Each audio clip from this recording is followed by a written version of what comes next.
Assalamualaikum, this is me Aisha Nazir और आप देख रहे हैं मेरा digital YouTube channel. So let's start this video of editorial discussion. Today the topic is city training. तो इस एडिटोरियल में बात की गई है कि मुल्क भर में जो अक्सरियत पसंदी है वो एक बार फिर से सर उठा रही है.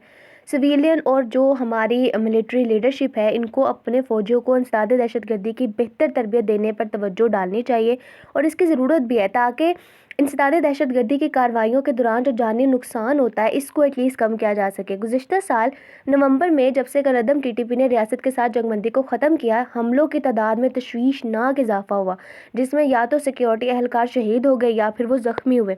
दरहकीकत इस्लामाबाद में मुकीम एक थिंक टैंक के जमा किए गए अदाद शुमार के मुताबिक पाकिस्तान ने गुज़िश्ता साल 280 से ज़ायद सिक्योरिटी एहलकारों को खो दिया, जिसमें दिसंबर जो है वो ख़ास तौर पर मुहलिक था, ख़तरनाक था. जैसा कि हालात खड़े हैं नज़र आ रहे हैं, नया साल इससे भी ज़्यादा जो है वो बुरा हो सकता है या फिर उससे मुख्तलिफ होने के इम्कान नहीं है जब तक कि दहशतगर्दी के ख़तरे को जड़ से उखाड़ कर फेंक ना दिया जाए.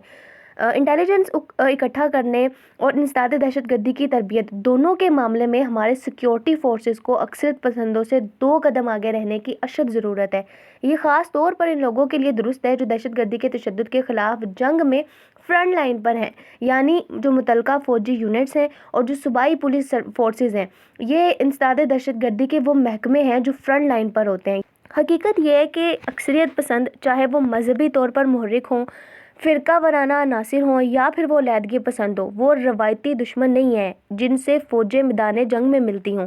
ये गैर मुनासिब तरीके इस्तेमाल करते हैं और ये हमारे फासिद दुश्मन है, इर्रेगुलर किस्म के दुश्मन है. और अगर दुश्मन को शिकस्त देना है और अपने फ़ौजियों और पुलिस अफसरान की जानें बचाना है तो रियासत को मसरूफियत के ज़रूरी असूलों पर अबूर हासिल करना ही होगा. मिसाल के तौर पर अगरचा IEDs को तलाश करना मुश्किल हो सकता है, लेकिन इसकी ये वजह बिल्कुल भी नहीं बनती कि सिर्फ इसके लिए हम इतनी बड़ी तादाद में हमारे सिक्योरिटी एहलकार जो इंटेलिजेंस पर मुबनी कार्रवाइयाँ करते हैं उसमें अपनी जानें गंवा दें. हुकूमत को मिलिट्री हाई कमान के साथ मिलकर फ़ौज और पुलिस दोनों के लिए सिटी ट्रेनिंग मॉड्यूल्स को अपडेट करने की ज़रूरत है. अगर ज़रूरत हो तो एक खसूसी फ़ौजी यूनिट को खड़ा किया जा सकता है जो ख़ास तौर पर जदीद तरीन तरीक़ों से तरबियत याफ्ता हो और दहशतगर्दी से लड़ने के लिए जो ज़रूरी आलात है उससे भी माला माल हो, या फिर मौजूदा जो फॉर्मेशंस हैं उनको ख़तरे से निपटने के लिए तरबियत दी जानी चाहिए. ये सिक्योरिटी माहिरीन और आला कमान को एक फ़ैसला करने की ज़रूरत है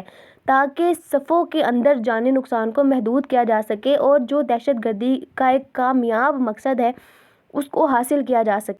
दरहकीकत लड़ाई बेदर्द नहीं होगी और हमारे जो बहुत से बहादुर फ़ौजी और पुलिस अफसरान हैं वो पाकिस्तान की हिफाजत के लिए अपनी जानें निछावर कर रहे होंगे. ये रियासत का फ़र्ज़ है कि वो इन्हें वो तरबियत और औज़ार फ़राहम करे जिसकी उन्हें ज़रूरत है एक ऐसे सायादार और बेरहम दुश्मन को शिकस्त देने के लिए जिसमें कोई शक ही नहीं है.